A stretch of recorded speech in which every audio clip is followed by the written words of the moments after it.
I remember sitting in the back of a police car and just thinking, like, I can't believe that this is my life.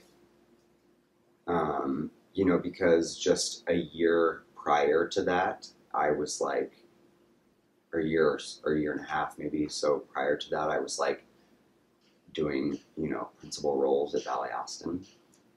It's like, I just remember sitting in the back of that cop car and I hated myself, you know. Um, and then when I got to the jail, it was like, the cops like beat me up. They broke my ribs. They threw me in a cell naked. Um, it was terrible. It was like I was just this piece of like gutter trash. When I'm doing what I'm doing, I'm not feeling good about myself.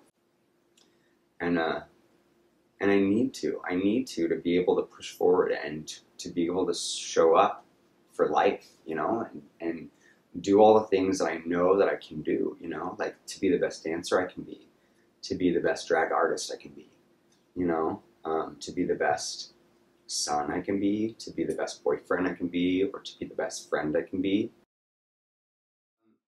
My name is AJ Abrams, and I'm 34 years old, almost 35 in like a month. I'm from Los Angeles, California. And my career path currently is a freelance dancer, and I'm a drag queen. The drag queen, her persona, her name is Cupcake Canne. All areas of my life have been affected by my substance abuse, my dance career,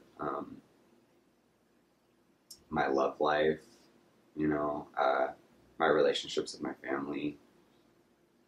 It's it affects everything because it affects how I think about myself. It's it's like what RuPaul says: if you can't love yourself, how the hell are you gonna love somebody else? It's very like self-centered. It's awful, you know. But yeah, I mean, it just affects everything. It affects everything. There's not one thing in my life that it does not affect. I remember like being a mama's boy all the time. I always wanted to be near her, and I remember like probably some of the hardest times was like when she would push me away a lot when she was crying, and it was because my dad had taken his own life. So that's probably like the hardest childhood memory. I mean, I was 3 years old when it happened. It was actually the day before my fourth birthday, and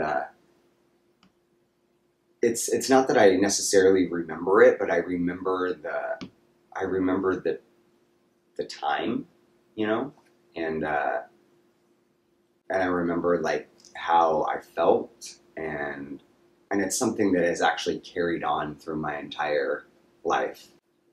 I suspect that he probably had feelings towards the same sex like I do.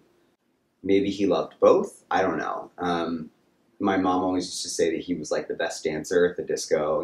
He'd be like with his big old white collar, and like everybody would want to be on the dance floor with him, and every girl at the disco would want to dance with him. So that kind of makes me smile to hear that, because that's kind of me. Um, so I know that I picked up some things from him for sure. Uh, Actually, I picked up probably more than I wanted to, but maybe he felt a little bit trapped. I know that he was a drug user. When you're like that far gone, or when you're that into it, like deep into whatever drug he was into, I believe he was into heroin. Um, I think there's probably not a whole lot of um, there's not a whole lot of grip on reality, I guess you could say. But yeah, I mean, who knows? I mean, who knows? Who knows why he did what he did? Because it's like, I just think you have to be so. There has to be this like hurt inside of you that you just feel like you can't. There's no way out of it, And like, what must it feel to feel like that? I've sat here in my apartment, I've been hurt, you know, and I felt like sad, but I just know I have to pick up a phone, you know, and I have to like call people, and I just have to like be a part of people's lives, you know, so, or let them be a part of mine, you know, and he didn't feel like that. It's like, it makes me sad, you know. Crystal meth would be my drug of choice. That sounds so bad. It's like, yeah, even like hearing myself say that, I'm grossed out.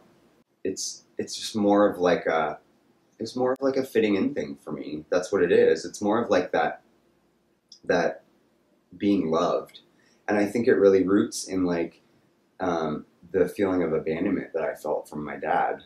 You know, it's like I always feel like people are going to leave me. You know, and I find people that I love, then I don't want them to leave. So whatever they want me to do, you know, I'm going to do that to make sure that they just stay.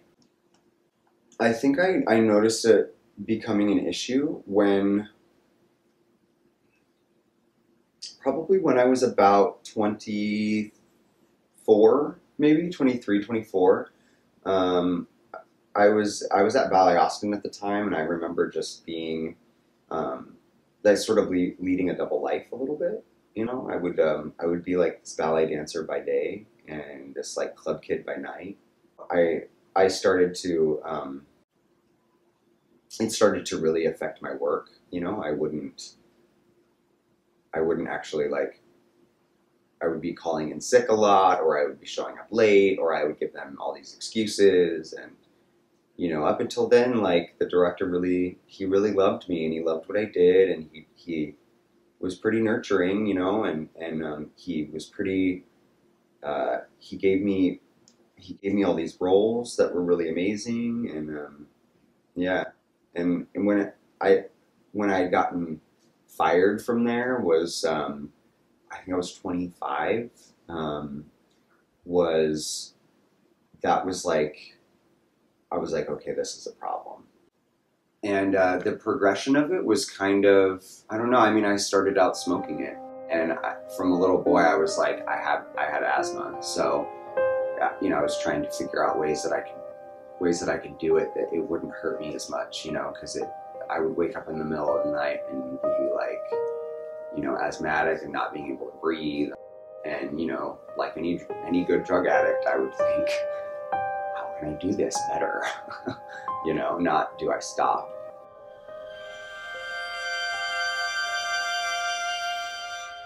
If I apply those survival techniques to like my normal life without crystal meth, the success that I can have is amazing.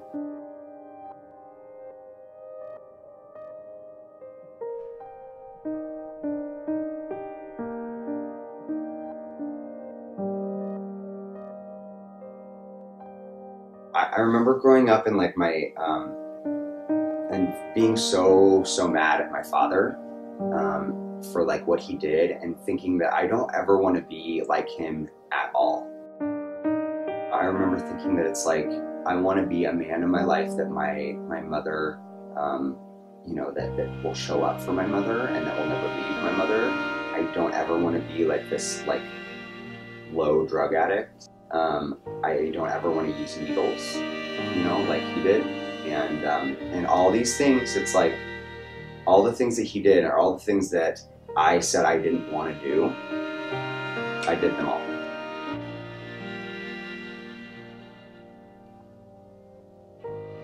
I was the one who like ultimately put myself in rehab. I set it up with my uncle because he runs a rehab in Pasadena. I remember going in there and I was like, I'll be there for like, I just knew like, you know, 30 days, I'll be cool. And they had a different plan for me, which thank God they did. I was there for like 6 months, and then I stayed another 6 months after that because I was too scared to leave. I was like, I don't want to go back out in the real world. When I graduated and I got my little certificate, it was like, it was the coolest thing ever. I think it was probably the most rewarding thing I've ever done in my entire life. I mean, even more than like being on stage with Miley Cyrus, or like, you know, it's like, because that's like real stuff. I was clean for like 6 years off of everything, and you know, just recently, about 3 months ago, I relapsed. I'm mad at myself, but I'm more like motivated to just keep going. I'm more motivated to suit up and show up for people, and suit up and show up for myself.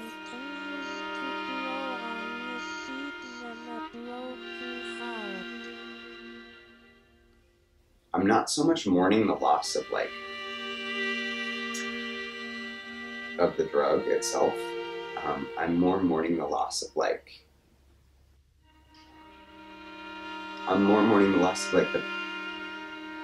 the person I was when I was like clean. Like I just want him back. You know, the person I am today is like still a work in progress. You know, I think we all are. I just feel like I put on like a show for people, you know? I feel like I put on a front, and I don't let them see like the real me, and this is the real me, and it scares me.